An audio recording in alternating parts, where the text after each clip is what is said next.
మీ సన్నిధికి నడిపించవలసిందిగా వేడుకుంటున్నాం. సార్వత్రిక సంఘాల్లో మీ నామం పేరిట నిలవబడే ప్రతి సేవకుడిని మేలు కొరకై జ్ఞాపకం చేసుకుని ఈ సమయాన్ని దీవెనకరంగా చేయండి. ఆరాధన ఆరంభం నుండి అంతం వరకు మీ ఆత్మ సహాయం మెండుగా అనుగ్రహించి నడిపించవలసిందిగా కోరుకుంటున్నాం.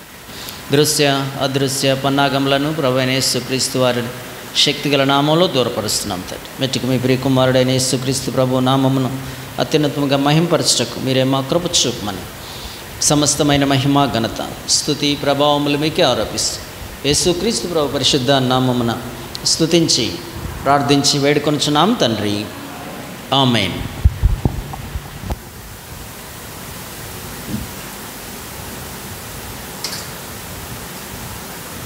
ఈ మధ్యాహ్నకాల సమయంలో ప్రభువును ఆరాధించుట కొరకై దేవుని యొక్క వాక్యములో నుండి కీర్తన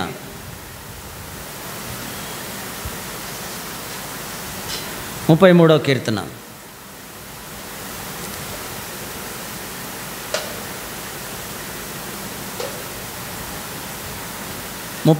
కీర్తన 18వ వచనం నుండి 22వ వచనం వరకు మార్చి చదువుకుంటాం. 18వ కీర్తన పేజ్ నంబర్ 459. 33వ కీర్తన 18వ వచనం నుండి పేజ్ నంబర్ 468. కీర్తన 33వ కీర్తన 18వ వచనం నుండి 22వ వచనం వరకు మార్చి చదువుకుంటాం. Page number 468.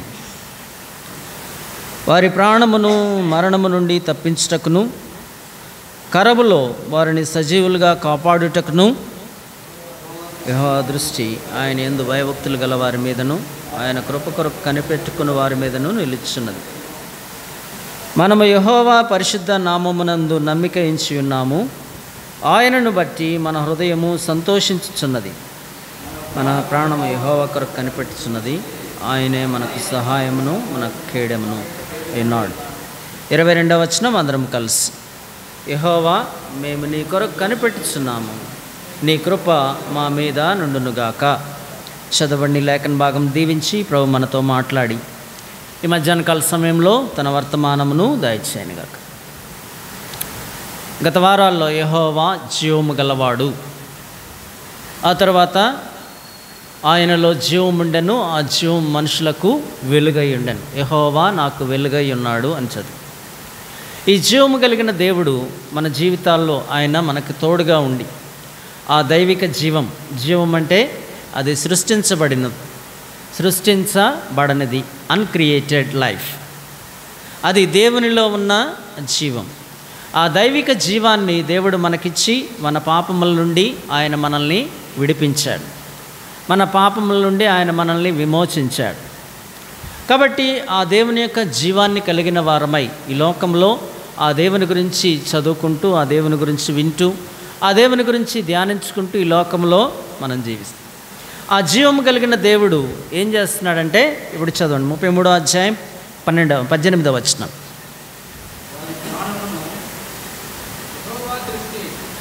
33వ కీర్తన 18వ వచనం. వారి ప్రాణమును మరణము నుండి తప్పించుటకును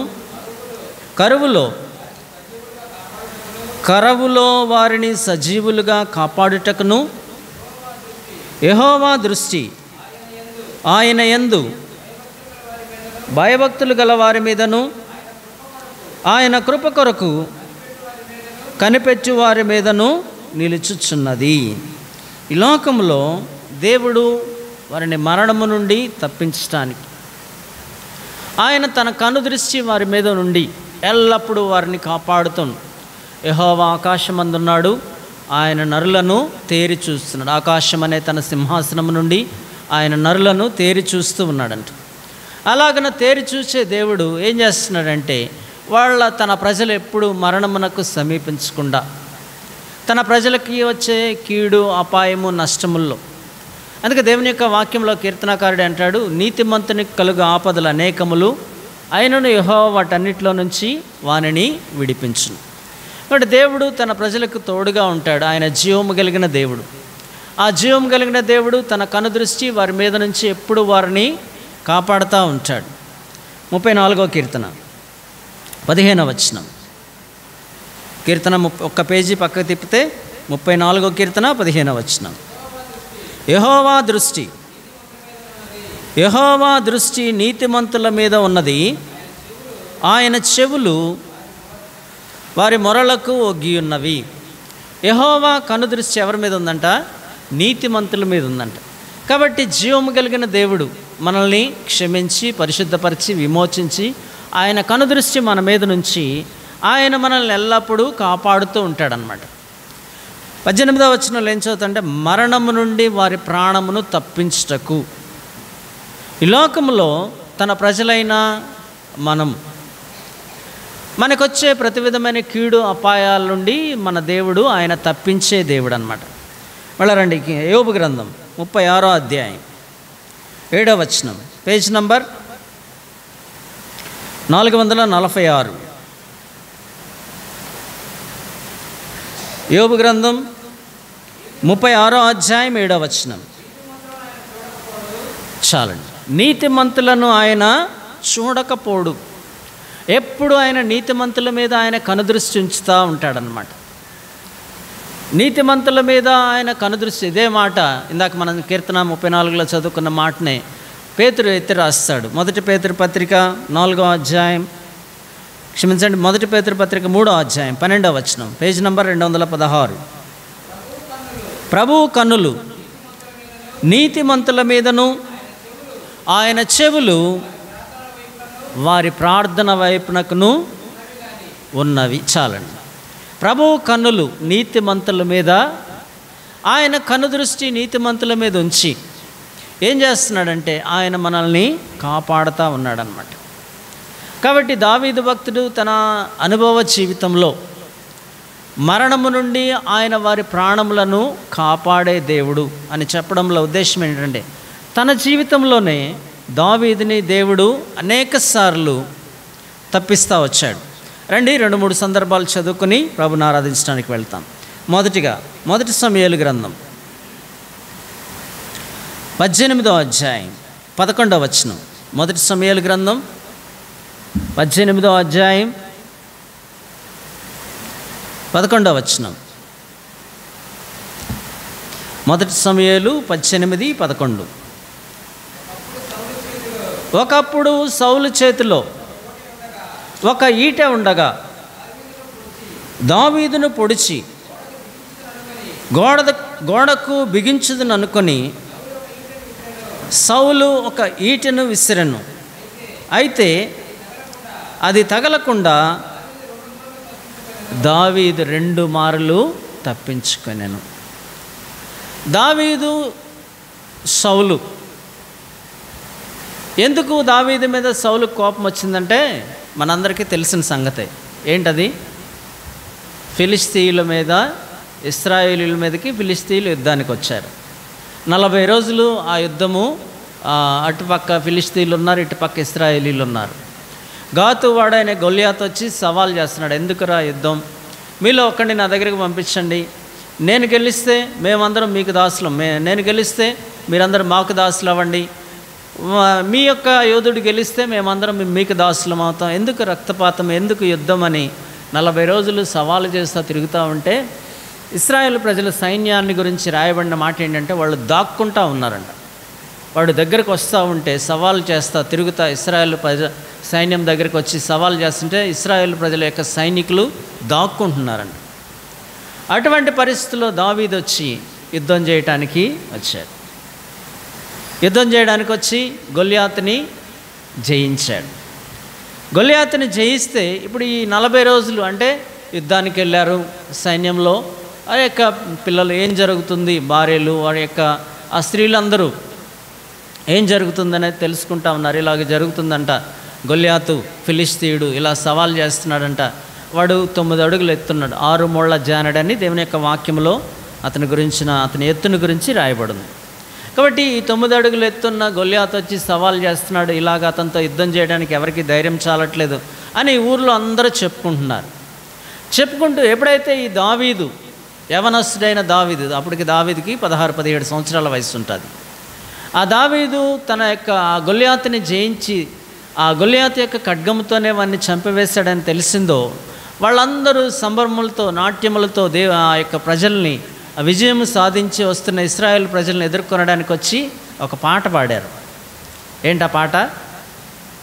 సౌలు 1000 కొలది, దావీదు 10,000 కొలది. చదవండి అన్నమాట. మొదటి సమూయేలు గ్రంథం 18వ అధ్యాయం 6వ వచనం, 7వ వచనం చదువు. ఆ స్త్రీలు గాన ప్రతిగానములు చేయించు వాయించుచు సౌలు 1000 కొలదియు దావీదు 10,000 కొలదియు శత్రువులను హతము చేసిరనిరి.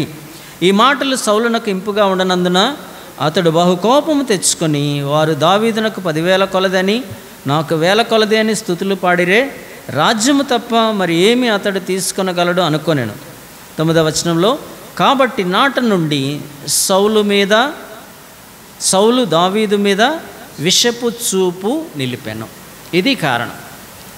కాబట్టి తన చేతిలో ఈటు ఉంది, ఆ ఈటుతో ఇతన్ని చంపేస్తే ఇప్పుడు మళ్ళా ఒకవేళ పాట పాడాల్సి వస్తే సౌలుకే 10,000 కొలది అని పాడతారు. ఇప్పుడేమో 1000 కొలది అని పాడిన వాళ్ళు, సౌలు 1000 కొలది, దావీదు 10,000 కొలది అని పాడిన వాళ్ళు ఇప్పుడు సౌలు 10,000 కొలది అని నన్నే పాడతారు. ఎందుకంటే అతడు లేకుండా అతన్ని అంతమొందిస్తే చాలు అనుకున్నాడు.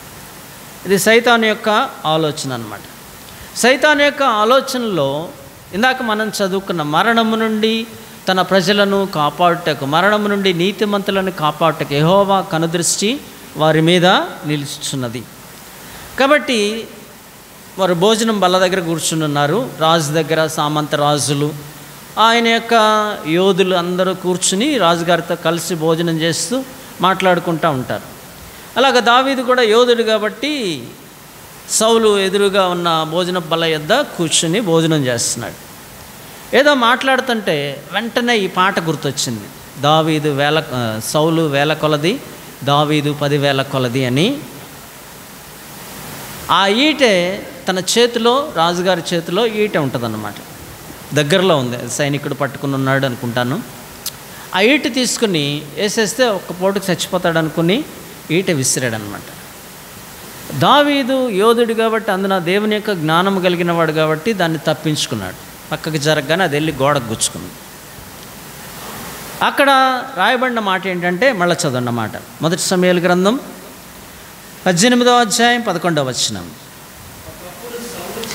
ఒకప్పుడు సౌలు చేతిలో ఒక ఈటె ఉండగా దావీదును పొడిచి గోడకు బిగించుదననుకొని సౌలు ఆ ఈటెను విసిరెను. అయితే అది తగలకుండా దావీదు 2 మారులు తప్పించుకున్నాను. ఇది మొదటిసారి కాదు. ఇంతకుముందే దావీదుకి ఒక పేరు ఏంటంటే, దావీదుకి అప్పుడప్పుడు సౌలుకి అప్పుడప్పుడు దయ్యం పడతా ఉందన్నమాట.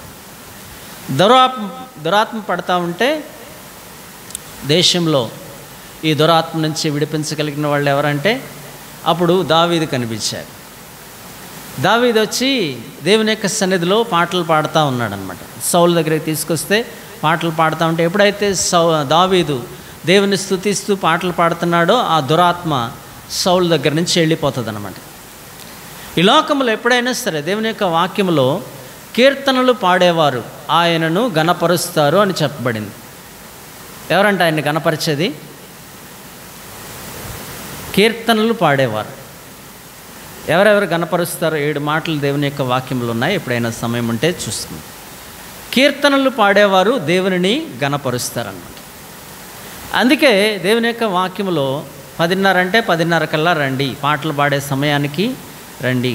మనం కలిసి దేవుణ్ణి గణపరచడం ద్వారా దేవుని యొక్క దీవెన, దేవుని యొక్క ఆశీర్వాదము మన మీదకి వస్తుంది అన్నమాట. ఎప్పుడైతే దావీదు సితారా వాయిస్తూ పాటలు పాడుతూ ఉన్నాడో సౌలు దగ్గర నుంచి దురాత్మలు వెళ్ళిపోయాయి అన్నమాట. అలాగున ఇంకెప్పుడు దావీదు దగ్గర ఎప్పుడు తనకు మనసు బాగలేకపోయినా కూర్చుని దావీదు చేత పాటలు పాడించుకుంటా వింటూ ఉండేవాడు. ఆ తర్వాత కాలంలో ఆ ఫిలిస్తీన్లతో యుద్ధం వచ్చింది. ఆ ఫిలిస్తీన్ల యుద్ధంలో దావీదు గొల్యాతుని చంపాడు. గొల్యాతుని చంపిన తర్వాత ఇక అందరికీ దావీదు మీద చాలా సదాభిప్రాయం కలుగుతుంది. యోధుడు, చాలా ధైర్యంగా ఉంటాడు, ఎప్పుడు దేనికి కూడా భయపడ్డాడు. దేవుడు నాకు తోడుగా ఉన్నాడు. దావీదు చెప్పే మాట ఏంటంటే, యెహోవా నా కాపరి, నాకు లేమి కలగదు. ఈ లోకంలో ప్రతి పరిస్థితుల్లో ఆయన కనుదృష్టి నీతిమంతుల మీద ఉంటుంది. ఆ కనుదృష్టి నా మీద ఉంది. ఆయన నన్ను తప్పిస్తూ ఉన్నాడు, కాబట్టి నాకు ఇంత ధైర్యం అని దావీదు ఎప్పుడు దేవుణ్ణి స్తుతించుకుంటూ ఉండేవాడు. అలాగా దేవునికి కీర్తనలు పాడేవారు, దేవుణ్ణి గణపరిచేవారు. అలాగా దేవుణ్ణి గణపరుస్తూ ఉంటే ఆ సౌలులో ఉన్న దురాత్మ వెళ్ళిపోయేది. ఆ తర్వాత యుద్ధం చేశాడు, యుద్ధంలో గొల్యాతుని జయించాడు. ఆ తర్వాత సౌలు యొక్క సైన్యంలో ఒక ప్రాముఖ్యమైన స్థానంలోకి దావీదు వచ్చాడనమాట. ఇదే 18వ అధ్యాయం, మొదటి సమూయేలు గ్రంథం 18వ అధ్యాయం 5వ వచనం. దావీదు సౌలు తనను పంపిన చోట్లకెళ్ళను పోయి సుబుద్ధి కలిగి పని చేసుకొని వచ్చెను గనుక సౌలు యోధుల మీద అతనిని నియమించెను. జనులందరి దృష్టికి, సౌలు సేవకుల దృష్టికి దావీదు అనుకూలుడై ఉండెను. కాబట్టి తన సైన్యం మీద నాయకత్వం వహించడానికి, ఎక్కడికైనా యుద్ధానికి వెళ్ళాలన్నా, ఎక్కడ రాజ్యంలో ఏ గొడవ జరిగినా దావీదు ముందు సైన్యమునకు ముందుండి నడిపించేవాడు అనమాట. దైవిక జ్ఞానము కలిగి ఆ పరిస్థితులన్నిటిలో దేవుని యొక్క జ్ఞానముతో పనిచేసుకుంటూ వచ్చాడు. అప్పుడు దావీదుని అందరూ ప్రేమించడం ప్రారంభించారు. దావీదుని ప్రేమిస్తున్నారంటే సౌలుని ద్వేషిస్తున్నారని కాదు. అయితే సౌలు కంటే దావీదుని ఎక్కువగా ఎంచారు. తెలియకనే ఆ స్త్రీలు ఏం పాడారు, సౌలు వేల కొలది, దావీదు 10,000 కొలది అని పాట పాడగానే దావీదు మీద సౌలు విషపు చూపు నిలిపాడు. ఇలాగన ఈ యొక్క ఈట విసరటం అనేది ఒకసారి కాదు, 2 సార్లు కాదు.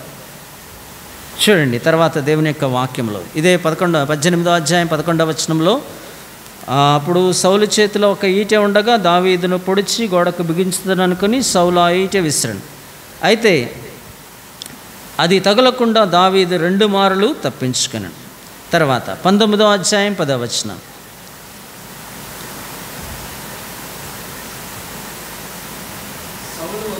పేజీ నంబర్ 240, మొదటి సమూయేలు గ్రంథం 19వ అధ్యాయం 10వ వచనం. సౌలు ఒకే దెబ్బతో దావీదును గోడకు పొడుచుతున్న తాత్పర్యము కలిగి ఈటె విసిరెను. దావీదు అతని ఎదుట నుండి తప్పించుకొనినందున ఈటె గోడకు నాటగా దావీదు ఆ రాత్రి యందు తప్పించుకొని పారిపోయాను. ఇప్పుడు మనం చదివే ప్రతి మాటలో దావీదు తప్పించుకున్నాడు అని చదువుతూ ఉంటాం. ఉద్దేశం ఏంటంటే దేవుని యొక్క కనుదృష్టి దావీదు మీద ఉంది కాబట్టి దేవుడే తప్పిస్తూ వచ్చాడు. దావీదు తప్పించుకున్నాడు అని చెప్పినా, దేవుడు తప్పించాడు అని చెప్పినా అది ఒకే తాత్పర్యం. కాబట్టి కీర్తనల్లో యెహోవా నా ప్రాణమును మరణము నుండి తప్పించాడు అని దావీదు దేవునికి కీర్తనలు పాడుతూ ఉంటాడు. ఆ తర్వాత రండి దేవుని యొక్క వాక్యంలో ఇదే మొదటి సమూయేలు గ్రంథం 20వ అధ్యాయం 33వ వచనం. మొదటి సమూయేలు 20వ అధ్యాయం 33వ వచనం.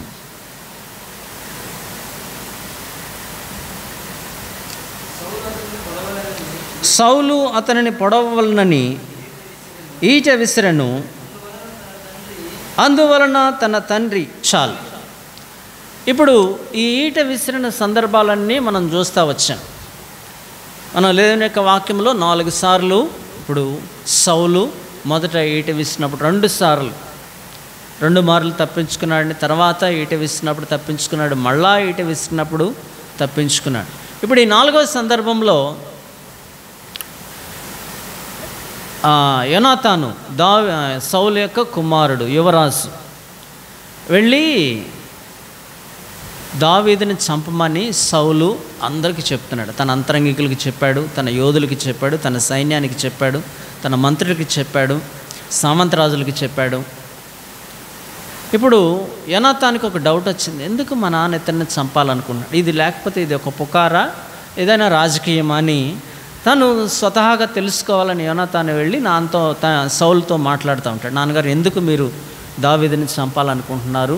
దావీదు మనకెంతో మేలు చేస్తున్నాడు కదా, ప్రాణాలకు తెగించి ఆ యొక్క ఫిలిస్తీన్ని చంపాడు, మన యొక్క యుద్ధాలన్నీ అతనే చేస్తున్నాడు, అతను వెళ్ళిన చోటెల్లా మనకు విజయం వస్తుంది, ఎందుకు అతన్ని చంపాలనుకుంటున్నాడు? అతను మనకి మేలు చేస్తున్నాడు కదా, మేలు చేసేవాడికి ఉపకారికి మీరు ఎందుకు అపకారం చేస్తున్నారని తండ్రితో మాట్లాడి తండ్రి యొక్క తాత్పర్యము, ఆయన యొక్క ఉద్దేశం తెలుసుకోవాలని చూస్తే అప్పుడు యోనాతాను మీద కీటిసిరాడు.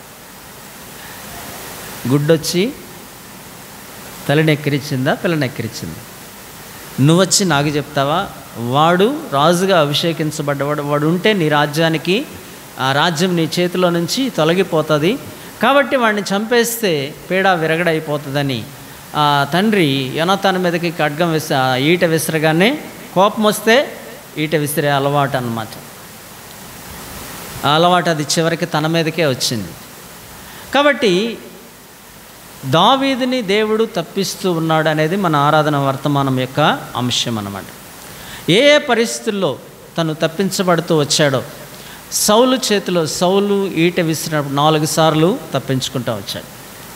దావీదు జీవితంలో ఇంకొక ప్రాముఖ్యమైన సంగతి ఏంటంటే, సౌలు దావీదుని తనకు శత్రువు అనుకున్నాడు. మళ్ళా చెప్తున్నాను,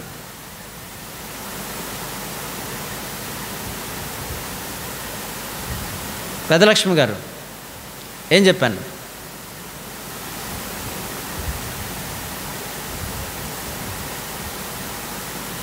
ఏదన్నా పని చేసుకొచ్చిన వాళ్ళు నిద్రపోతున్నారంటే అది వేరే సంగతి. తిరుపతమ్మ గారు,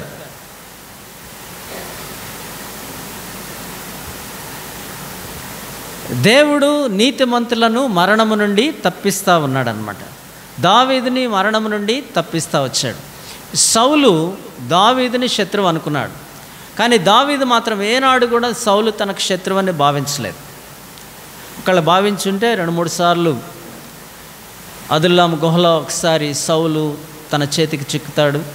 అలాగ నిద్రపోతున్నప్పుడు ఒకసారి దావీదు దగ్గరకు వచ్చి ఆ పై వస్త్రపు చెంగు కోసి తన దగ్గర ఉన్న నీళ్ల బుడ్డి, వాటర్ బాటిల్ తీసుకుని వెళ్ళిపోతాడు. ఆ సందర్భాల్లో సౌలు దావీదుకి చిక్కినా కానీ దావీదు సౌలుని చంపడు. కాబట్టి సౌలు దావీదుని తన శత్రువు అనుకుంటున్నాడు, కానీ దావీదు ఏనాడు సౌలుని తన శత్రువు అని అనుకోలేదు. ఈ లోకంలో దావీదు సౌలుని శత్రువుగా భావించలేదు, సౌలు దావీదుని శత్రువుగా భావించాడు. అయినప్పటికీ దేవుడు దావీదుని కాపాడుతూ ఉన్నాడనమాట. ఇప్పుడు 1 సమూయేలు గ్రంథం 18వ అధ్యాయంలో చదువుకున్నాం. ఇప్పుడు 19వ అధ్యాయం 18వ వచనం. 1 సమూయేలు గ్రంథం 19వ అధ్యాయం 18వ వచనం. అలాగూ దావీదు తప్పించుకొని పారిపోయి రామాలోనున్న సమూయేలు వద్దకు వచ్చి సౌలు తనకు చేసినదంతటినీ అతనికి తెలియచేయగా అతడును సమూయేలును బయలుదేరి నాయోతుకు వచ్చి అచ్చట కాపురం. మొదటి లైన్లో ఏముందంటే, అలాగున దావీదు తప్పించుకొని పారిపోయి. ఇప్పుడు 19వ అధ్యాయానికి వచ్చేసరికి తన కుమార్తె మీకాలు తన తండ్రి ఈరోజు దావీదు వెళ్ళి ఇంట్లో పడుకుంటాడు, ఇంట్లో పడుకున్నప్పుడు మీరు వెళ్ళి దావీదుని చంపి నా దగ్గరికి తీసుకురండి, లేకపోతే దావీదుని బంధించి, నిద్రపోయేవాడిని బంధించడం చాలా సులభం కాబట్టి దావీదు నిద్రపోయే సమయంలో అతన్ని బంధించి తీసుకుని రండి అని చంపమని దావీదు చెప్పాడని ఆ విషయం తన కుమార్తె అయినా మీకాలకు చెప్తారనమాట. మీకాలకు చెప్పగానే మీకాలు నిద్రపోతుంటే అప్పుడు దావీదుకి చెప్తుంది, ఈరోజు రాత్రి మా నాన్న నిన్ను చంపబోతున్నాడు కాబట్టి ఎలాగైనా నువ్వు తప్పించుకోవాలి. బయటికి వెళ్తే సైన్యం అంతా కాపలా ఉంటుంది. వెనక నుంచి ఒక కిటికీ ఉంటే ఆ కిటికీ తీసి ఆ కిటికీలో నుంచి దావీదుని దించిందన్నమాట. వీళ్ళు వెళ్ళారు, ఆ గృహదేవత బొమ్మ ఒకటి పెట్టి ఆ బొమ్మ మీద దుప్పటి కప్పి ఉంటే ఆ మంచానికి బంధించుకుని తీసుకుని వెళ్ళారనమాట. తీసుకెళ్తే అక్కడ దావీదు లేడనే సంగతి తెలిసింది. సౌలు వచ్చి, ఎందుకు నువ్వు వాడిని తప్పించావు, నేను చంపాలనుకుంటే అంటే, అతను నన్ను పంపించకపోతే నిన్ను చంపుతానన్నాడు కాబట్టి అతన్ని తప్పించాను అని కుమార్తె చెప్తుంది. ఇంకేం చేయలేక వెళ్ళిపోతాడు అనమాట. ఎన్నిసార్లు దావీదు సౌలు చేతిలో తప్పించుకుని ఇప్పుడు వెళ్ళి సమూయేలు దగ్గరికి వెళ్ళి సమూయేలుతో విషయాలన్నీ చెప్తున్నాడు అనమాట. నువ్వు వచ్చి నన్ను అభిషేకించావు, నన్ను రాజని ఎవరో ఆయనకి చెప్పారు, ఆయనేమో నన్ను చంపాలని చూస్తున్నాడు ఇలాగ అని చెప్పి అన్ని విషయాలు సమూయేలుకి చెప్పి, అక్కడ సమూయేలు దావీదు కలిసి కొంత సమయం ఒక ప్రత్యేకమైన నాయోతికి వెళ్ళి అక్కడ దేవుని సన్నిధిలో సమయాన్ని గడుపు దేవుని యొక్క చిత్తాన్ని తెలుసుకొని దావీదుని దేవుడు కాపాడాలని దైవజనుడైన సమూయేలు కూడా దావీదు కోసం ప్రార్థన చేస్తూ వచ్చాడు. అలాగన దావీదు తప్పించబడతా వచ్చాడు. ఇంకా తర్వాత రండి దేవుని యొక్క వాక్యంలో 21వ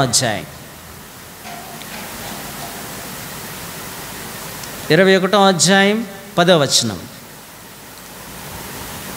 అంతటా దావీదు సౌలునకు భయపడినందున ఆ దినముననే లేచి పారిపోయి గాతు రాజైన ఆకీషు నద్దకు వచ్చాను.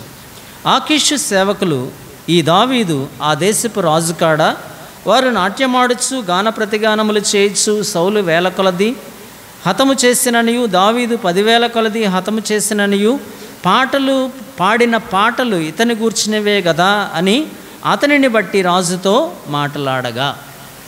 ఏమైందంటే దావీదు రాజు సౌలుకు భయపడి పక్క దేశం ఫిలిస్తీన్ల దేశం గాతు రాజైన ఆకీషు అని రాయబడింది. ఫిలిస్తీన్ గొల్యాతు గురించి కూడా ఏం రాయబడింది? గాతు వాడైన ఫిలిస్తీయుడైన గొల్యాతు అని రాయబడింది. గాతు అనేది ఫిలిస్తీన్ల రాజ్యంలో ఒక భాగం అన్నమాట, అది ముఖ్య పట్టణం. ఆ రాజు దగ్గర దావీదు యోధుడని చెప్పుకున్నాం కదా, యోధులకి రాజులు వారు ఆశ్రయం ఇస్తూ ఉంటారు, ఎందుకంటే ఏ యుద్ధం జరిగినా వీళ్ళు వెళ్ళి తమ పక్షంగా యుద్ధం చేయాలని. అలాగన గాతు రాజు అయిన ఆకీష్ దగ్గరికి వెళ్ళి వాళ్ళు ఆ ఆకీష్ రాజు దగ్గర ఉన్నప్పుడు తప్పించుకొని అక్కడికి వెళ్ళాడు. అక్కడ ఏం జరిగిందనేది ఇప్పుడు మనం ఆరాధన వర్తమానంలో చెప్పుకుంటా ఉంటే అది సమయం ఎక్కువ అవుతుంది. కాబట్టి 3వ సందర్భంలో కూడా 4 సార్లు సౌలు ఈట విసిరినప్పుడు తప్పించుకున్నాడు. తర్వాత 5వసారి మీకాలు ఇంట్లో ఉన్నప్పుడు మీకాలు తప్పించింది అని తర్వాత 21వ అధ్యాయంలో చదువుకుని, ఇప్పుడు ఆ మీకాలు తప్పించినప్పుడు ఆ కిటికీలో నుంచి దించబడి ఇప్పుడు సమూయేలు దగ్గరికి వెళ్ళి అక్కడ నాయోతులో ఉన్నాడనమాట. ఆ తర్వాత రండి దేవుని యొక్క వాక్యంలో 22వ అధ్యాయం 1వ వచనం. 1 సమూయేలు 22:1. దావీదు అక్కడ నుండి బయలుదేరి అదుల్లాము గుహలోనికి తప్పించుకొని పోగా అతని సహోదరులను అతని తండ్రి ఇంటి వారందరూ ఆ సంగతి విని అతని యొద్దకు వచ్చిరి. 2వ వచనం.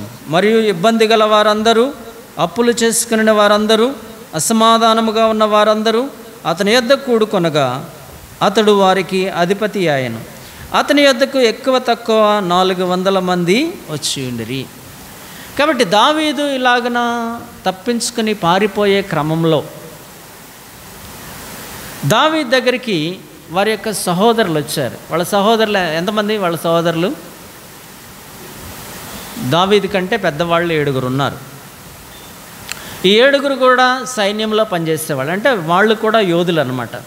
ఆ బ్రదర్స్ అందరూ దావీదు దగ్గరికి వచ్చారు. తనతో పాటు ఇంకా తన ఫ్రెండ్స్ ఊరిలో చాలామంది దావీదుకి స్నేహితులు ఉన్నారంట.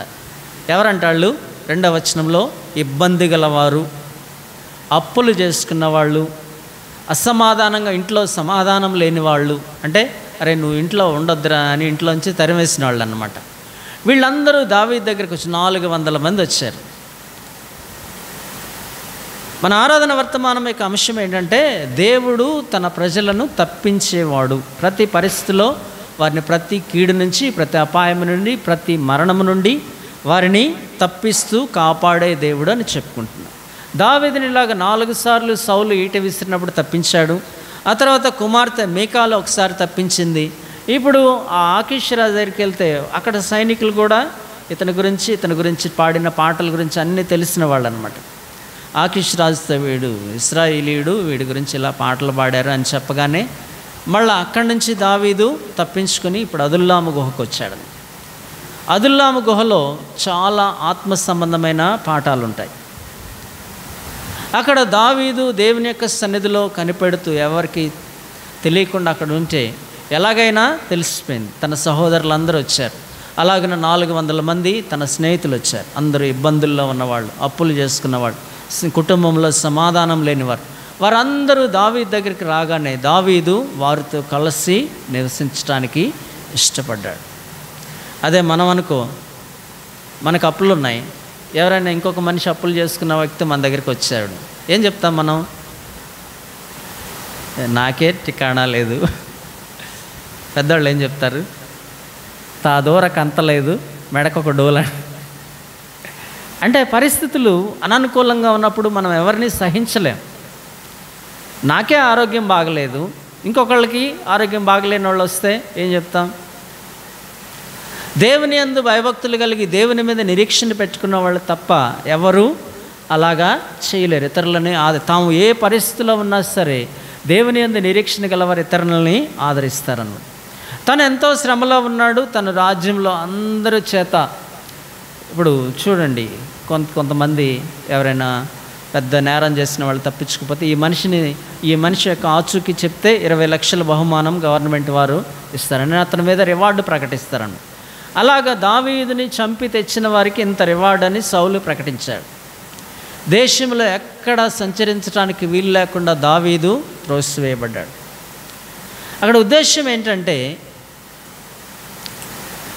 దావీదు దేవుని యొక్క ప్రజలు, దేవుని యొక్క స్వాస్థ్యము, దేవుని యొక్క ప్రజలతో కలిసి సంతోషిస్తూ దేవుని యొక్క రాజ్యంలో దేవుడు ఏర్పాటు చేసుకున్న ఇశ్రాయేలు ప్రజల మధ్యలో నివసించకుండా అతడు తోలివేయబడిన పరిస్థితి అనమాట. అదుల్లాము గుహలో తను అక్కడే కూర్చుని పాటలు పాడుకుంటూ దేవుని యొక్క సన్నిధిలో, అలాగున దేవా, నేను ఎందుకు నీ ప్రజల నుంచి దూరం చేయబడ్డాను? ఎందుకు నాకు మనసులో నెమ్మది లేదు? ఎందుకు నాకు ఈ ఇబ్బంది? ఎందుకు నాకు ఈ యొక్క శోధన? ఎందుకు నాకు ఈ యొక్క శత్రుత్వం? నేను మంచిగా ఉండాలనుకుంటున్నాను, అయినా కానీ అందరూ శత్రువులు అయిపోతున్నారు. నేను సౌలుకి మేలు చేయాలనుకున్నాను, సౌలు ఎంత మేలు చేసినా నన్ను చంపాలనే చూస్తూ వచ్చా. సౌలు దావీదు దగ్గర ఉన్నప్పుడు సౌలుకి ఎంతో, దావీదుకి దేవుని యొక్క ప్రజలకి మేలు చేస్తూ వచ్చినప్పటికీ ఎన్నో శ్రమలు, ఎన్నో ఇబ్బందులు ఎదుర్కొంటూ వచ్చాడన్నమాట.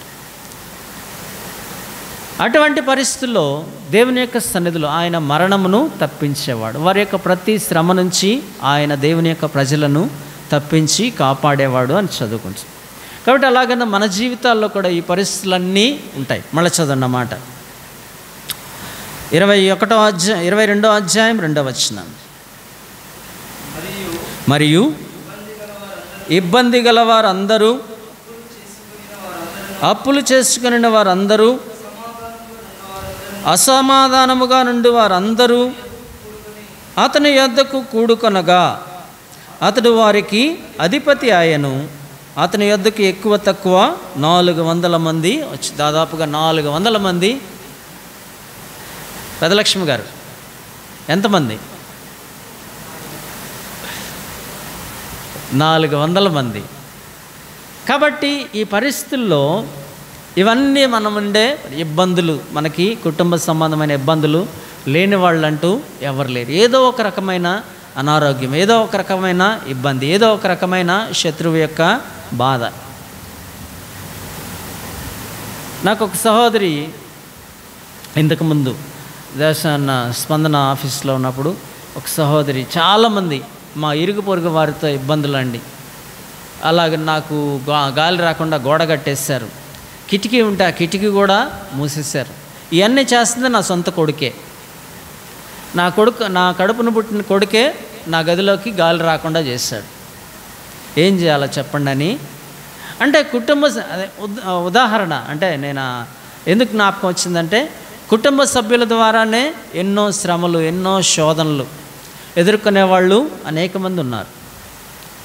కాబట్టి ఇలాగున ఎంత మేలు చేసినా సరే సౌలుకి తనను చంపాలని చూసినప్పుడు అది చాలా కష్టం అన్నమాట. శత్రువులు ఎవరో కీడు చేస్తే అది వేరే సంగతి.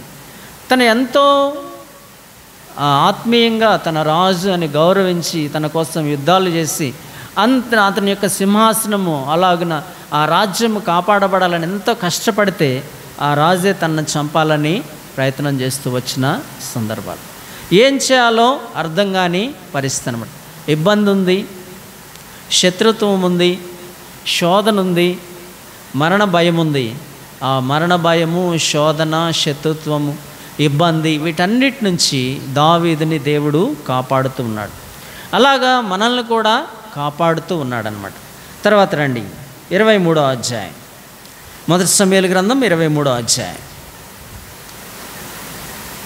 13వ వచనం. అంతటా దావీదును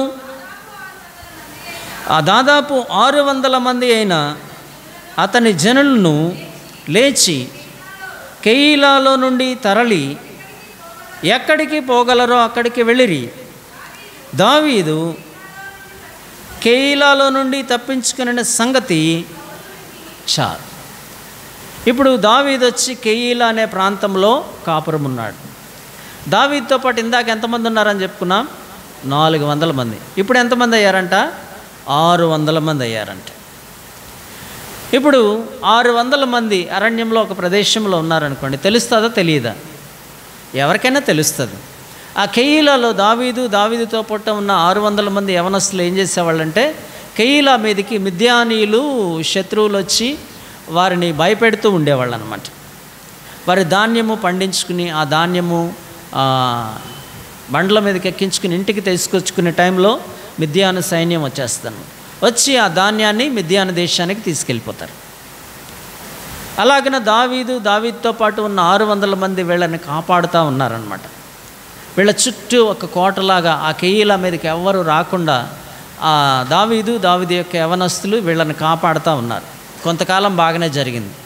ఇప్పుడు దావీదు కెయీలాలో ఉన్నాడనే సంగతి సౌలుకు తెలిసింది. సౌలుకు తెలిస్తే సౌలు కెయీలాలో అక్కడ దావీదు ఉన్నాడా లేదా చూసి రండి, ఎందుకంటే నేను వస్తున్నాను, వస్తే తప్పించుకుని పోతున్నాడు కాబట్టి కెయీలాలో ఉన్నాడా లేడా అని చెప్తే ఉన్నాడు, అయితే అతను ఉండే ఇల్లు అడ్రస్ స్పష్టంగా కనుక్కొని రండి, నేను వచ్చి అతన్ని చంపేస్తానని చెప్పాడు. ఇప్పుడు సౌలు ఇలాగా ప్లాన్ చేస్తామంటే దావీదు దేవుని సన్నిధిలో ప్రార్థన చేశాడనమాట.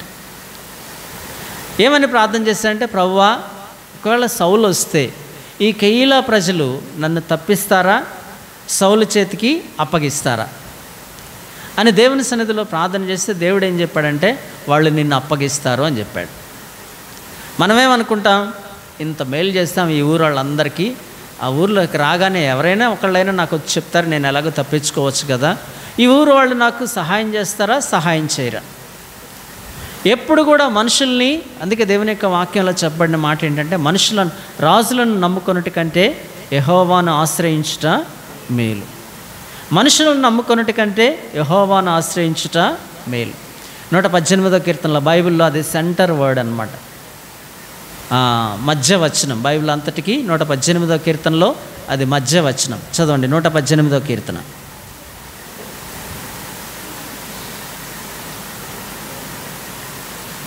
8వ వచనం. మనుష్యులను నమ్ముకొనుట కంటే, పేజ్ నంబర్ 514, 118వ కీర్తన 8వ వచనం. మనుషులను నమ్ముకొనుట కంటే యెహోవాను ఆశ్రయించుట మేలు, రాజులను నమ్ముకొనుట కంటే యెహోవాను ఆశ్రయించుట మేలు. కాబట్టి ఈ లోకంలో దావీదు దేవుని మీదనే ఆధారపడి, నన్ను తప్పించేవారు ఎవరంటే దేవుడే నన్ను తప్పించేవారు. ఈ లోకంలో నా ప్రాణమును తప్పించేవాళ్ళు ఎవ్వరూ లేరు. కాబట్టి దేవునికే మొరపెట్టుకున్నాడు, ప్రభువా, నన్ను ఈ కెయీలా వాళ్ళు తప్పిస్తారా, అప్పగిస్తారా? దేవుడు చెప్పాడు, వాళ్ళు నిన్ను అప్పగిస్తారా అని చెప్పి. కాబట్టి ఇంకా రాత్రికి రాత్రి ఆయనతో పాటు ఉన్న 600 మంది యవనస్తులు వాళ్ళందరూ తప్పించుకొని వేరే చోటుకి వెళ్ళిపోయారన్నమాట. మళ్ళా మనుషులు కెయీలా నుంచి దావీదు వెళ్ళిపోయాడని సౌలు దగ్గరికి వర్తమానం తీసుకొస్తే సౌలు దావీదుని తరమటానికి కెయీలాకి వెళ్లకుండా ఆగిపోయాడు. ఉద్దేశం ఏంటంటే, ప్రతి పరిస్థితిలో దావీదుని దేవుడు తప్పిస్తూ ఉన్నాడు. ఆయన యెహోవా జీవము గలవాడు, యెహోవా వెలుగై ఉన్నాడు. ఆ జీవము కలిగిన దేవుడు, వెలుగుగా ఉన్న దేవుడు దావీదుని తప్పిస్తూ నడిపిస్తూ ఉన్నాడు. కాబట్టి ఆ జీవము కలిగిన దేవుడు, ఆయన యొక్క కనుదృష్టి మన మీద ఉంటుంది. ఎన్నో పరిస్థితులు, ఇరుకులు, ఇబ్బందులు, కుటుంబ సంబంధమైన, ఒకప్పుడు చాలా ప్రేమగా మాట్లాడిన వాళ్ళే తర్వాత ప్రాణం తీసి అంత శత్రువులు అవుతారని. ఈ లోకంలో అటువంటి పరిస్థితుల మధ్యలో దావీదుని దేవుడు కాపాడుతూ వచ్చాడు. తర్వాత రండి ఇంకొక మాట చదువుకుని ప్రభుని ఆరాధించడానికి వెళ్తాం. 23వ అధ్యాయం, మొదటి సమూయేలు గ్రంథం 23వ అధ్యాయం 14వ వచనం. అయితే దావీదు అరణ్యములోను కొండ స్థలముల యందును జీపు అను అరణ్యమున ఒక పర్వతమునందు నివాసము చేయుచుండెను. సౌలు అనుదినము అతని వెదికినను దేవుడు సౌలు చేతికి అతనిని అప్పగించలేదు. అక్కడ ఏం రాయబడిందంటే సౌలు దావీదుని వెతుకుతున్నాడంట. ఎప్పుడు వెతికాడంట? నాగేంద్ర మక్క అనుదినము వెతికాడంట. రాజుగారు దావీదుని అనుదినము వెతుకుతా ఉన్నా కానీ దేవుడు దావీదుని తప్పిస్తా వచ్చాడు. తన యొక్క జీవితంలో దావీదుని తప్పించిన ప్రాముఖ్యమైన అనుభవం 23వ అధ్యాయంలో రాయబడింది. 23వ అధ్యాయం 24వ వచనం. అంతటా వారు లేచి సౌలు కంటే ముందు జీపునకు తిరిగి వెళ్ళిరి. దావీదు అతని జనులను ఎషీమోను అను దక్షిణము మళ్ళీ చదవమ్మా 23వ అధ్యాయం మొదటి సమూయేలు గ్రంథం 23వ అధ్యాయం 24వ వచనం. అంతటా వారు లేచి సౌలు కంటే ముందు జీపునకు తిరిగి వెళ్ళిరి. దావీదును అతని జనులను యెషీమోను దక్షిణపు వైపునున్న మైదానంలో మాయోను అరణ్యములో ఉండగా.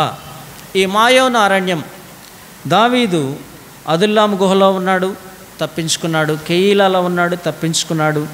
ఆ తర్వాత జీపు అరణ్యానికి వచ్చాడు. జీపు అరణ్యం నుండి ఇప్పుడు మాయోనికి వెళ్ళాడనమాట. మాయోనులో దావీదుకున్న ఆత్మీయమైన అనుభవం, దావీదుని దేవుడు తప్పించిన అనుభవం అనేది చాలా ప్రాముఖ్యమైనది. 23వ అధ్యాయం అంతా చదివితే ఆ మాయోను అనే అరణ్యము చుట్టూ పర్వతాలు అనమాట, వెనకాల సముద్రం ఉంటుంది. తప్పించుకోవడానికి వీల్లేని పరిస్థితి. మాయోను చుట్టూ పర్వతాలు. దావీదు 3 వైపుల నుంచి తప్పించుకోవడానికి దారి లేదు, ఒకవైపు నుంచి దారి ఉంటుంది అనమాట. ఆ దారిలో సౌలు వచ్చాడు. సౌలు వస్తే ఇంకా తప్పించుకోవడానికి వీలు లేదనమాట. ఆ కొండ శిఖరం మీద దావీదు ఉన్నాడు. కొండ శిఖరం యువతల సౌలు యొక్క సైన్యం ఉంది. ఇంకా తప్పించుకోవడానికి అవకాశం లేని పరిస్థితి అన్నాడు. మాయోను అనేది మొదట అదుల్లాము గుహ, ఆ తర్వాత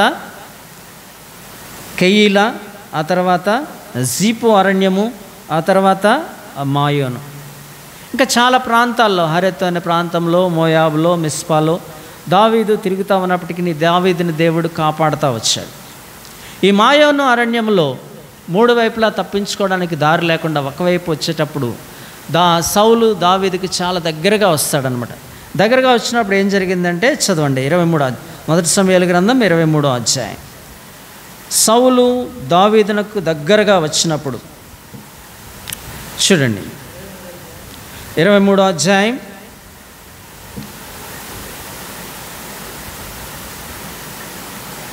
26వ వచనం. మొదటి సమూయేలు 23:26 అందరం కలిసి చదువుదాం. అయితే పేజీ నంబర్ 245 మొదటి సమూయేలు గ్రంథం 23వ అధ్యాయం 26వ వచనం. అయితే సౌలు పర్వతము ఈ తట్టునను దావీదును అతని జనులను పర్వతము ఆ తట్టునను పోవచ్చుండగా దావీదు సౌలు దగ్గర నుండి తప్పించుకొని పోవాలనని త్వరపడుచుండెను. సౌలును అతని జనులను దావీదును అతని జనులను పట్టుకొనవలనని వారిని చుట్టుకొనుచుండిరి. పర్వతానికి అటుపక్కన దావీదున్నాడు, తప్పించుకోవడానికి మార్గం లేదు. పర్వతానికి ఇటుపక్కన సౌలు యొక్క సైన్యం ఉంది. వాళ్ళందరూ ఇంకా దావీదు మన చేతికి చిక్కాడు, ఇంకా ఈ పర్వతం చుట్టూ ఎటు తప్పించుకుని పోకుండా మనం అతన్ని చుట్టుకుంటున్నామని సైన్యం అంతా దావీదుని చుట్టుకుంటా ఉందంట. తర్వాత వచనంలో 28వ వచనం 27వ వచనం. ఇట్లుండగా దూత ఒకడు సౌలు నొద్దకు వచ్చి, నీవు త్వరగా రమ్ము, ఫిలిష్తీయులు దండెత్తి వచ్చి దేశంలో సొరబడి ఉన్నారని చెప్పగా సౌలు దావీదును తరుముట మాని వెనుకకు తిరిగి ఫిలిష్తీయులను ఎదుర్కొనబోయెను. కాబట్టి సెలహమ్మలెకోతు అని ఆ స్థలమునకు పేరు పెట్టబడెను. సెలహమ్మలెకోతు అంటే కింద అర్థం ఏంటంట, భయ విముక్తి శిల. ఆ మాయోను యొక్క ఆ పర్వతానికి, ఆ పర్వతంలో ఒక శిల ఉందంట. ఆ శిల ప్రక్కన దావీదు దాక్కునున్నాడు. దానికి ఏం పేరు పెట్టాడంటే సెలహమ్మ లెకోతు అని పేరు పెట్టాడు. భయము నుండి విముక్తి చేసిన దేవుడు. ఆరాధన వర్తమానం యొక్క అంశం ఏంటని చెప్పుకున్నాం, ఆయన మరణము నుండి తప్పించేవాడు. ఆ మరణము నుండి తప్పించిన ఆ దేవుడు దావీదుని 4 సార్లు దావీదు ఈట విసిరినప్పుడు తప్పించుకునేటట్లు చేశాడు. ఒకసారి మీకాలు దావీదుని తప్పించింది. ఆ తర్వాత అదుల్లాము గుహలో దావీదు సౌలు అదే గుహలో ఉన్నప్పటికీ దేవుడు దావీదుని తప్పించాడు. దావీదుని సౌల్ని చంపుదామని దావీదుతో పాటు ఉన్న యవనస్తులు యువకులు అన్నా కానీ అతడు దేవుని చేత అభిషేకం నొందినవాడు, అతన్ని మనం ముట్టుకోకూడదని అక్కడి నుంచి తప్పించుకుని వెళ్ళిపోతాడు. ఆ తర్వాత మాయోను అరణ్యం, ఆ తర్వాత ఎక్కడని చెప్పుకున్నాం, కెయీలాలో నుంచి దేవుడు తప్పించాడు. ఆ తర్వాత చివరిగా మాయోను అరణ్యం. ఈ ప్రాంతాలన్నింటిలో దేవుడు దావీదుని తప్పిస్తూ వచ్చిన ఈ విధానం, ఈ పేర్లు, వీటి యొక్క అర్థాలు దేవుడు మరణము నుండి తప్పించేవాడు అని దేవుని యొక్క వాక్యంలో మనం చూస్తాం. అలాగున దేవుడు మనల్ని కూడా కాపాడుతూ ఉన్నాడు. అనేకమైన ఇబ్బందులు ఉన్నాయి, అనేకమైన శోధనలు ఉన్నాయి. రక్త సంబంధికుల వలన కలిగే శోధనలు, అప్పులు చేసిన వాళ్ళ వలన కలిగే శోధనలు, ఇరుగు పొరుగు వారి వలన కలిగే శోధనలు, రకరకాలైన అనారోగ్యాలు, రకరకాలైన ఇబ్బందులు. ఈ పరిస్థితులన్నిటి మధ్యలో దేవుడు మనల్ని కాపాడి భద్రపరచి నడిపిస్తూ ఉన్నాడు. కాబట్టి ఆయన మరణము నుండి తప్పించే దేవుడు. ఆయన కనుదృష్టి మన మీద నుంచి మనల్ని కాపాడి భద్రపరిచి నడిపిస్తూ ఉన్నాడు. అటువంటి దేవుణ్ణి మనం స్తుతించి ఆరాధించి గణపరుస్తాం. రండి, మనందరం లేచి నిలబడి ప్రభువుని ఆరాధించడానికి ముందు ఒక చరణం పాడుకుంటాం. లేచి నిలబడినప్పుడు ముందుకు జరిగి లైన్లుగా కూర్చోండి. చిన్న పాటల పుస్తకాల్లో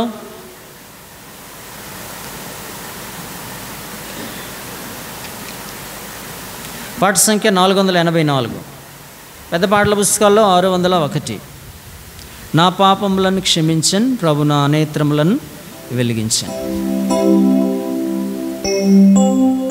పల్లవి మొదటి 2 చరణాలు, చివరి 2 చరణాలు.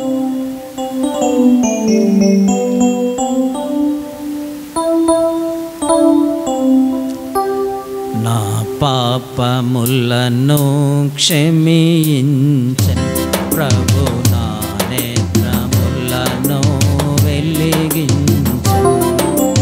ప్రభు యేసే నన్నెంతో ప్రేమించన్, ప్రాణమును నా కొరకొసగెన్. ప్రభు నా పాపములను క్షమించన్, ప్రభు నా నేత్రములను వెలిగించన్. మళ్ళీ నా వస్త్రములతో నేను చెడిన హృదయముతో నేను, మళ్ళీ నా వస్త్రములతో నేను చెడిన హృదయముతో నేను కల్లువరి సిలువను చేరను, కల్లువరి సిలువను చేరను.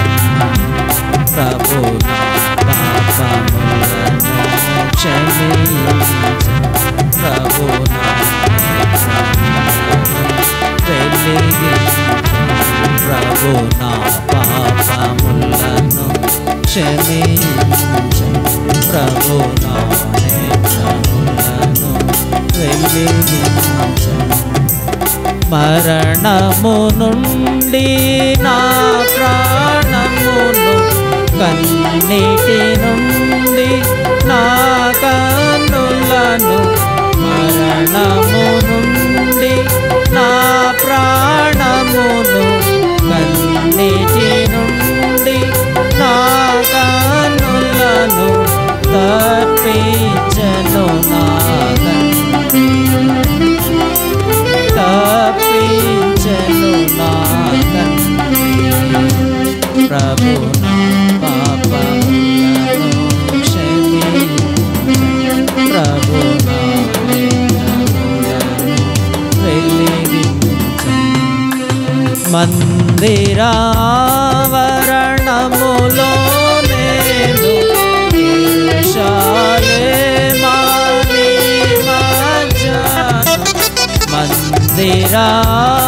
నీరావరణములో నేను యెరూషలేమా నీ మధ్యాను నా ప్రభునే స్తుతింతును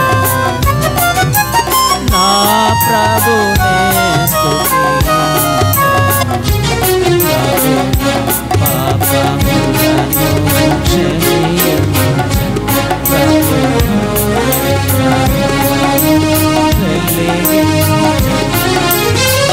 యెహోవా తన స్వాస్థ్యముగా నన్ను బహుగా తన మహిమను చూపించన్ యెహోవా తన స్వాస్థ్యముగా నన్ను బహుగా తన మహిమను చూపించన్ తను గణ్యమున నన్ను పిలచన్ బహు ప్రియమున నన్ను పిలచన్ ప్రభు నా పాపములను క్షమించు ప్రభు నా నేత్రములను వెలిగించు ప్రభు యేసే నన్నెంతో ప్రేమించాడు ప్రాణమును నా కొరకొసగిన ప్రభు నా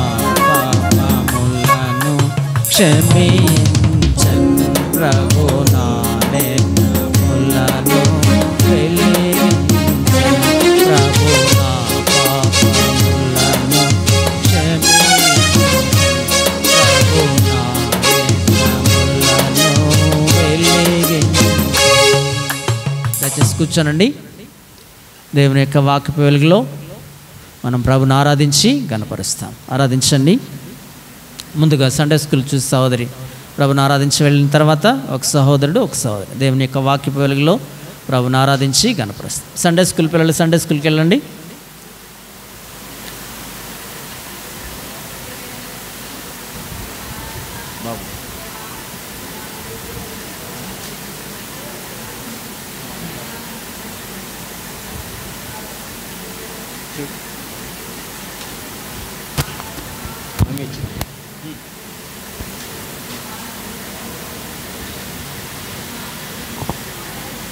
తండ్రి మీకు వందనాలు స్తుతులు స్తోత్రాలు చెల్లిస్తున్నాను. అక్కడే ఉంచిపెట్టి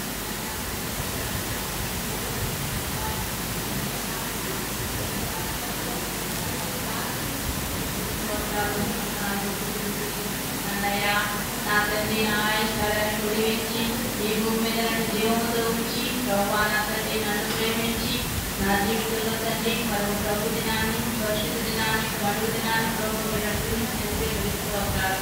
మా ప్రభు దినంలో తండ్రి మీ ఇంటిలో